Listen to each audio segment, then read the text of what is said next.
The stages of Jesus' pain and suffering on the cross.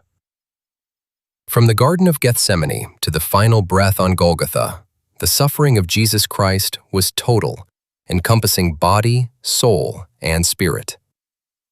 This is not merely history, it is the costliest act of love ever endured. Walk slowly through each stage. Let the weight of it settle.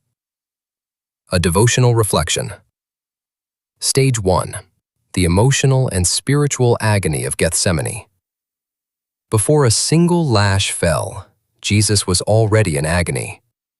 In the Garden of Gethsemane, he fell face down on the ground and prayed until his sweat became as great drops of blood, a rare but documented medical phenomenon called hematidrosis, where extreme psychological distress ruptures capillaries in sweat glands, causing blood to seep through the skin.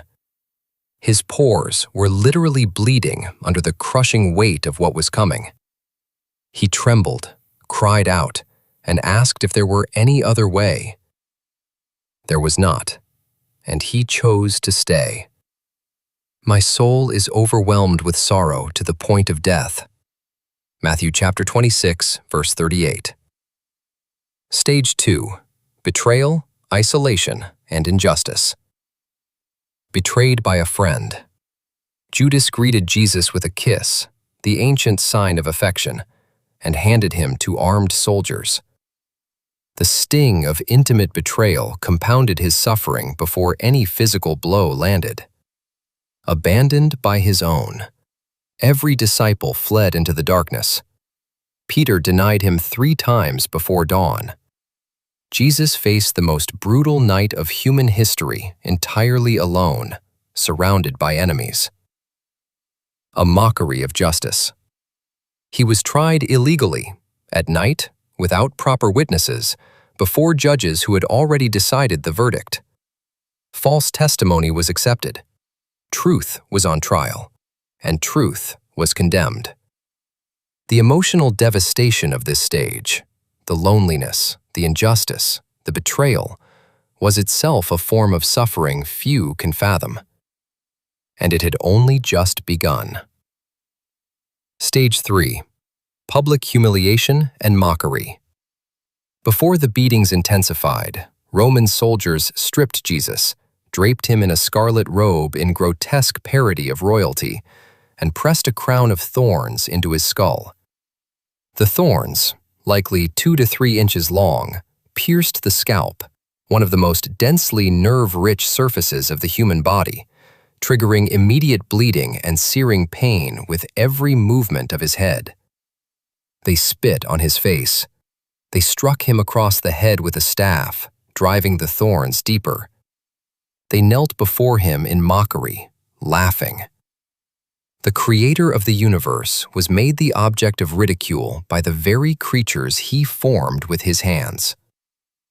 They stripped him and put a scarlet robe on him, and then twisted together a crown of thorns and set it on his head. Matthew chapter 27, verses 28 through 29. Stage 4. Physical torture. Before the cross, the Roman scourging. The flagellum, a whip with multiple leather thongs embedded with sharp bone fragments and metal balls, was designed to destroy. Soldiers flogged Jesus across his bare back, shoulders, chest, and legs. Each strike tore through skin and into the muscle beneath. The metal balls caused deep bruising. The bone fragments caught and ripped flesh away in strips. Many men died from scourging alone before they ever reached a cross. Jesus did not die.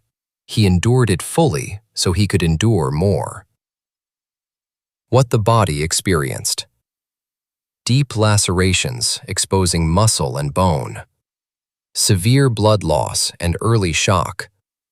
Excruciating nerve damage across the back. Blows to the face, cheekbones, jaw, eyes. The beard pulled from his face by hand. Dangerously elevated heart rate.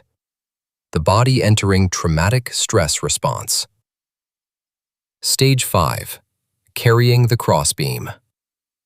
After the scourging, Jesus was forced to carry the crossbeam, the patibulum, which weighed between 75 and 125 pounds, through the winding streets of Jerusalem. His shredded back bore the full weight of the rough timber against open wounds. Every step reopened lacerations. Every stumble ground gravel into exposed flesh. He fell, at least 3 times, according to ancient tradition, crashing down with no hands free to catch himself, the beam slamming him into the stone pavement. He was so weakened by blood loss that soldiers conscripted a bystander, Simon of Cyrene, to help carry it. The Son of God was too broken to carry his own instrument of death without assistance. Stage 6. The crucifixion itself. The nails. Iron spikes approximately 5 to 7 inches long were driven through the wrists, specifically the space near the radius and ulna, where they would pierce or compress the median nerve, one of the largest in the body. The pain was described in ancient texts as excruciating, a word literally coined from the Latin crucis, meaning of the cross. The same nails were driven through the feet, likely between the 2nd and 3rd metatarsals, crushing the dorsal pedal nerve. The mechanics of dying. Crucifixion kills primarily through asphyxiation. With arms stretched and body hanging, the chest cavity is locked in an inhaled position. To exhale, the victim must push up on the nailed feet, grinding bones against iron, and pull with the nailed wrists to lift the torso. Every breath was a choice to endure fresh agony. Jesus chose to breathe for 6 hours.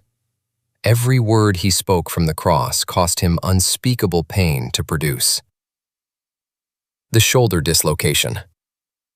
When the cross was raised upright and dropped into its socket, the sudden jolt would have violently dislocated both shoulders, fulfilling the prophetic psalm, "All my bones are out of joint." His arms were stretched approximately 6 inches beyond their natural span, tearing ligaments, tendons, and muscle throughout the shoulder girdle. Thirst, fever, and shock. Disloss triggered hypovolemic shock, the heart racing desperately to compensate, blood pressure plummeting, the body's tissues starving for oxygen. Fever and intense thirst followed. When Jesus cried, "I thirst," it was not a polite request. His mouth and throat were parched with the desperate dryness of a body shutting down. Stage 7. The spiritual weight of sin and separation. At the 6th hour, darkness fell over all the land for 3 hours. Something was happening that no medical examination can measure. The sin of every human being who ever lived, every act of violence, betrayal, lust, cruelty, and pride, was being laid upon Jesus simultaneously. God the Father, in his absolute holiness, turned away. For the first and only time in eternity, the Trinity experienced rupture. And Jesus, the one who had existed in perfect, unbroken communion with the Father before time itself, cried out from the depths of cosmic abandonment, my God, why have you forsaken me?" Matthew 27:46. This was the deepest wound of all. Not the nails, not the thorns, not the lash, the forsakenness. He bore the hell that belongs to us so that we would never have to face it ourselves. Stage 8. The final surrender. After 6 hours on the cross, Jesus did not slip into unconsciousness. He did not fade. With a final push against the nails, one last act of will, he filled his lungs and cried out with a loud voice. Not a whisper, a shout. The voice of the dying God filled the air above Golgotha. It is finished. Tetelestai, a Greek word stamped on paid-in-full receipts in the ancient world. The debt was canceled. The sacrifice was complete. And then he bowed his head and chose to release his Spirit. No one takes it from me, but I lay it down of my own accord. John 10:18. The earth shook. The temple curtain, 60 feet tall, 4 inches thick, tore from top to bottom. The way to God was open.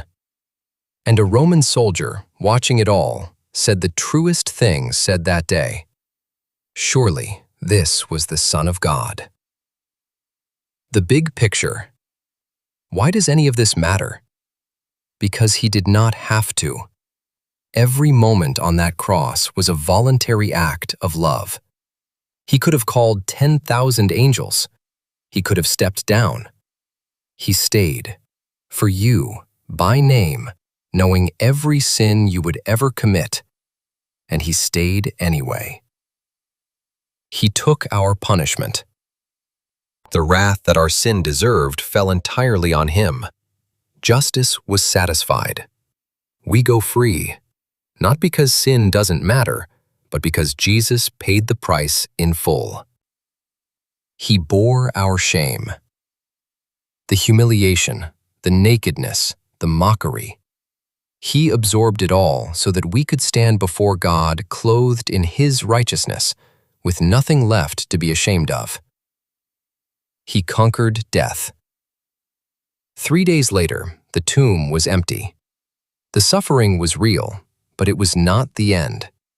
The resurrection declares that nothing, not sin, not death, not separation, has the final word. But he was pierced for our transgressions. He was crushed for our iniquities.